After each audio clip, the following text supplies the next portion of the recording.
Crime ರಾಜ್ಯದ ಪ್ರತಿನಿತ್ಯದ ಘಟನೆಗಳಲ್ಲಿ ನಡೆಯುವಂಥ ಒಂದು ವಿದ್ಯಮಾನ. ಕ್ರೈಮ್ನ ರೀತಿ ಹೇಗಿರುತ್ತೆ, ಕ್ರೈಮ್ನ ಹಿಂದಿನ ಅಜೆಂಡಾಗಳೇನು, ರಾಜ್ಯದಲ್ಲಿ ಕ್ರೈಮ್ ನಡೀತಾ ಇರುವಂಥ ಮೋಡಸ್ ಆಫ್ ಆಪರೆಂಡಿ ಏನು, ಕ್ರೈಮ್ ಇದರಿಂದ ತಪ್ಪಿಸ್ಕೊಳ್ಳೋದು ಹೇಗೆ, ಎಲ್ಲ ವಿಚಾರಗಳ ಬಗ್ಗೆ ಗಮನ ಬಿಡುವ ವಿಶೇಷ ಕಾರ್ಯಕ್ರಮ ಕ್ರೈಮ್ ಡೈರಿ ಇದು.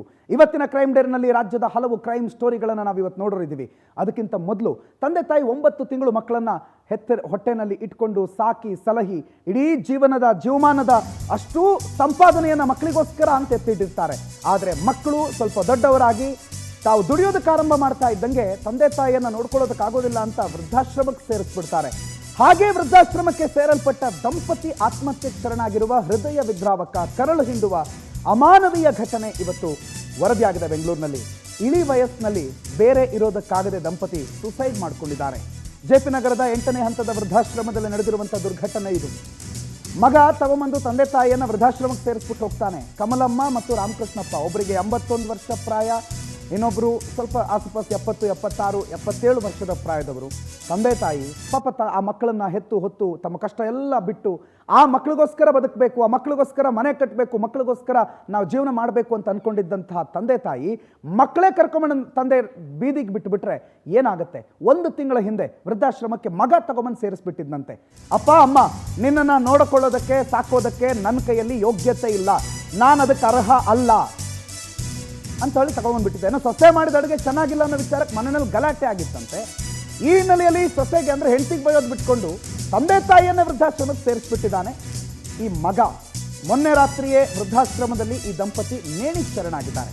ಬೆಳಿಗ್ಗೆ ಬಾಗಿಲು ತೆರೆದಿರಲಿಲ್ಲ, ಆಶ್ರಮದವರು ಬಾಗಿಲು ತೆಗೆಸಿದ್ರಂತೆ. ಆಗ ನೋಡಿದ್ರೆ ವೃದ್ಧ ದಂಪತಿ ನೇಣಿಗೆ ಶರಣಾಗಿರೋದು ಬೆಳಕಿಗೆ ಬಂದಿತ್ತು.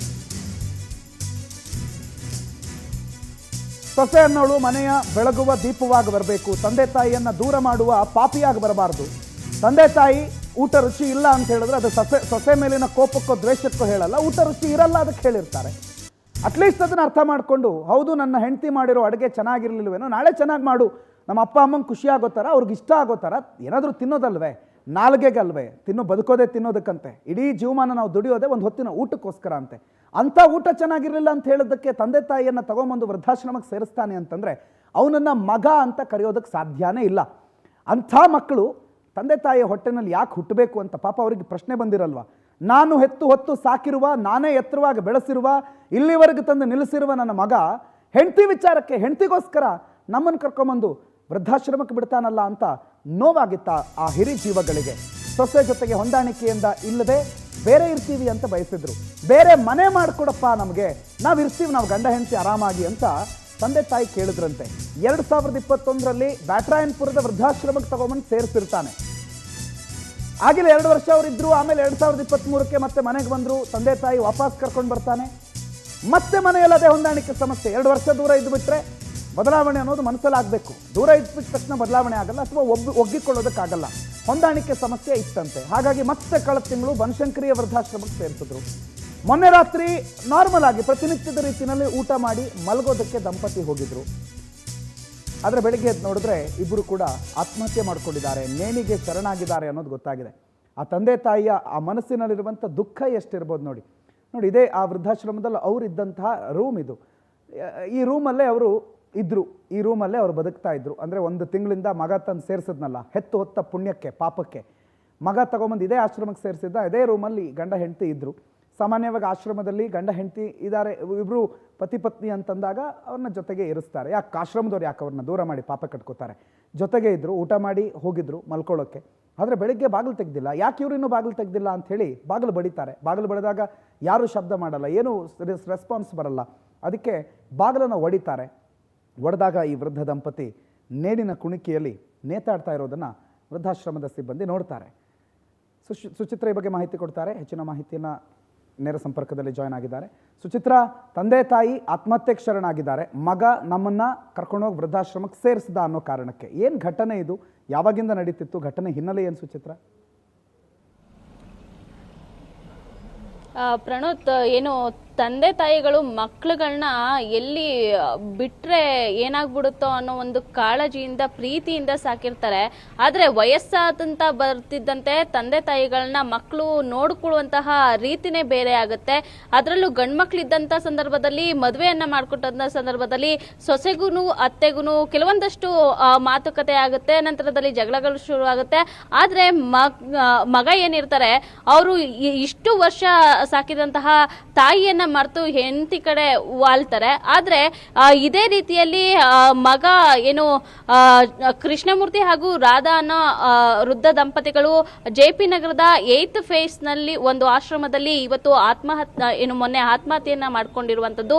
ಏನು ಮನೆಯಲ್ಲಿ ಸೊಸೆಗೂ ಹಾಗೂ ಅತ್ತೆಗೆ ಜಗಳ ಆಗ್ತಾ ಇತ್ತಂತೆ. ಜೊತೆಗೆ ಒಂದು ಟಿವಿ ನೋಡುವ ವಿಚಾರಕ್ಕಾಗಿರ್ಬೋದು ಅಥವಾ ಊಟ ಸರಿಯಾಗಿ ಮಾಡ್ತಾ ಇಲ್ಲ ಅನ್ನೋ ಒಂದು ಕಾರಣಕ್ಕೆ ಜಗಳ ಆಗುತ್ತೆ. ಆ ನಂತರದಲ್ಲಿ ತಂದೆ ತಾಯಿಗಳು ಮಗನನ್ನ ಕೇಳ್ಕೊಡ್ತಾರೆ, ನನ್ಗೆ ಬೇರೆ ಮನೆಯನ್ನ ಮಾಡ್ಕೊಂಡು ಅಲ್ಲಿ ಆರಾಮಾಗಿ ಇರ್ತೀವಿ ಅಂತ ಕೇಳ್ತಾರೆ. ಆದ್ರೆ ಮಗ ಏನ್ ಮಾಡ್ತಾನೆ, ಫಸ್ಟ್ 2021 ನಲ್ಲಿ ಬ್ಯಾಟ್ರಾಯನ್ಪುರ ಆಶ್ರಮಕ್ಕೆ ಸೇರಿಸ್ತಾನೆ. ಆ ನಂತರದಲ್ಲಿ 2023ರಲ್ಲಿ ಮತ್ತೆ ಆತ ಮನೆಗೆ ಅಪ್ಪ ಅಮ್ಮನನ್ನ ಕರ್ಕೊಂಡು ಬರ್ತಾನೆ. ಆ ನಂತರದಲ್ಲಿ ಮತ್ತೆ ಕಳೆದ ತಿಂಗಳು ಮತ್ತೆ ಹೆಂಡತಿಗೂ ಮತ್ತೆ ಅಮ್ಮನಿಗೂ ಜಗಳ ಆಗ್ತಾ ಇರುತ್ತೆ. ಈ ಒಂದು ಸಮಯದಲ್ಲಿ JP ನಗರದಲ್ಲಿರುವಂತಹ ಒಂದು ಆಶ್ರಮದಲ್ಲಿ ಕಳೆದ ತಿಂಗಳು ಅವರನ್ನ ಸೇರಿಸಿರ್ತಾರೆ. ಆದ್ರೆ ಇದರಿಂದ ಮನನೊಂದಂತಹ ತಂದೆ ತಾಯಿ ರುದ್ರು ಏನಿದ್ದಾರೆ, ಕೃಷ್ಣಮೂರ್ತಿ ಹಾಗೂ ರಾಧಾ ಅನ್ನೋ ವೃದ್ಧ ದಂಪತಿಗಳು ಮನನೊಂದು ಆತ್ಮಹತ್ಯೆಯನ್ನ ಮಾಡ್ಕೊಂಡಿರುವಂತದ್ದು. ಆಶ್ರಮದಲ್ಲಿ ಮೊನ್ನೆ ಊಟ ಮಾಡಿ ಹೋಗ್ತಾರೆ, ರೂಮಲ್ಲಿ ಇರ್ತಾರೆ. ಆದ್ರೆ ನೆನ್ನೆಯೂ ಕೂಡ ಯಾವುದೇ ರೀತಿ ಬಾಗ್ಲನ್ನ ಓಪನ್ ಮಾಡಿರಲ್ಲ. ಆದ್ರಿಂದಾಗಿ ಆಶ್ರಮದಲ್ಲಿರುವಂತವ್ರಿಗೆ ಅನುಮಾನ ಬಂದು ಡೋರ್ ಓಪನ್ ಮಾಡ್ತಾರೆ. ಡೋರ್ ಅನ್ನ ಓಪನ್ ಮಾಡಿದಂತ ಸಂದರ್ಭದಲ್ಲಿ ಇಬ್ರು ಕೂಡ ನೇಣಿಗೆ ಶರಣಾಗಿರ್ತಾರೆ. ಈ ಬಗ್ಗೆ ತಲಘಟ್ಟಪುರದಲ್ಲಿ UDR ಕೂಡ ದಾಖಲು ಮಾಡಿಕೊಂಡು ಪೊಲೀಸರು ತನಿಖೆಯನ್ನು ಆರಂಭಿಸಿದ್ದಾರೆ. ಪ್ರಣುತ್, ಥ್ಯಾಂಕ್ ಯು ಸುಚಿತ್ರ ಮಾಹಿತಿಗೆ. ಆದರೆ ಒಂದಂತೂ ಸ್ಪಷ್ಟ, ಮುತ್ತು ಕೊಡೋಳು ಬಂದಾಗ ತುತ್ತು ಕೊಡೋಳನ್ನ ಮರಿಬೇಡ ಅನ್ನೋದನ್ನ ನೆನ್ಪಿಟ್ಕೋಬೇಕು. ತಂದೆ ತಾಯಿಯ ಜಾಗವನ್ನು ಯಾರೂ ತುಂಬುದಕ್ಕಾಗೋದಿಲ್ಲ. ಎಲ್ಲೋ ಇರೋ ದೇವರಿಗೆ ಕೈ ಮುಗಿಯೋ ಬದಲು ತನ್ನ ಕಣ್ಣೆದುರಿರೋ ತಂದೆ ತಾಯಿ ಕೈ ಮುಗಿದ್ರೆ ದೇವರು ಡಬಲ್ ಆಶೀರ್ವಾದ ಮಾಡ್ತಾನೆ ಅನ್ನೋದನ್ನ ಮರ್ತು ಬಿಟ್ಟಿದ್ದೀವಿ ನಾವು. ಇದೇ ವೃದ್ಧಾಶ್ರಮದಲ್ಲಿ ಅವರು ಇದ್ದಿದ್ದು, ಇದೇ ವೃದ್ಧಾಶ್ರಮದ ರೂಮ್ನಲ್ಲಿ ಅವರು ಆತ್ಮಹತ್ಯೆಗೆ ಶರಣಾಗಿರೋದು. ಆ ವೃದ್ಧ ದಂಪತಿಗಳ ಆತ್ಮಕ್ಕೆ ಶಾಂತಿ ಸಿಗಲಿ ಅಂತಷ್ಟೇ ನಾವು ಬೇಡ್ಕೊಳ್ಳೋಣ.